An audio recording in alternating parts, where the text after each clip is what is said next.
खबर यह है कि शहर कायद में कोरोना वायरस के बायस जारी लॉकडाउन और स्मार्ट लॉकडाउन से तलबा की तालीम बहुत ज़्यादा मुतासर हुई है। तलबा गैर नसाबी सरगर्मियों में ज़्यादा दिलचस्पी और टाइम सर्व करने लगे हैं। मज़ीद अहवाल जानते हैं अपने नुमाइंदे नदीम शहजाद से। जी नदीम, अपडेट कीजिएगा।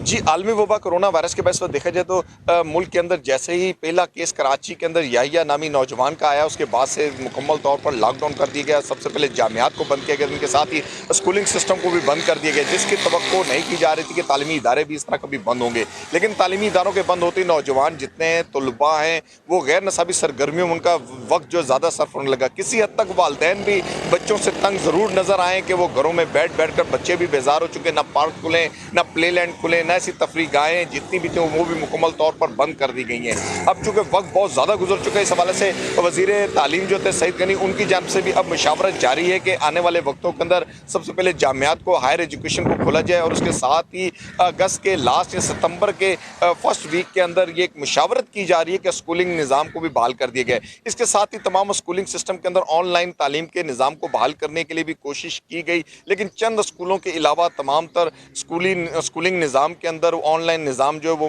तकरीबन फेल नज़र आया। चूँकि असातिज़ा की जो तरबियत प्रोफेशनल लेवल पर नहीं थी, जिस बुनियादों पर वो ऑनलाइन सिस्टम को बहाल न रखे और तलबा का भी तजर्बा नहीं था कि वो ऑनलाइन तालीम कैसे हासिल करेंगे, तो इस हवाले से अब जो है वालिदैन एक तवक्को की जा रही है कि अगस्त या सितंबर के लास्ट में स्कूलिंग निज़ाम खुले तो बच्चों की जो मामूल की ज़िंदगी वो गुजरने पर वो चले, वरना उसके अलावा देखा जाए तो बच्चे गैर नसाबी सरगर्मियों के अंदर मुलव्वस पाए जा रहे हैं कि वो पबजी दीगर गेम्सों के अंदर, कंप्यूटर्स के अंदर अपना वक्त सर्व कर रहे हैं। तालीम की जानिब से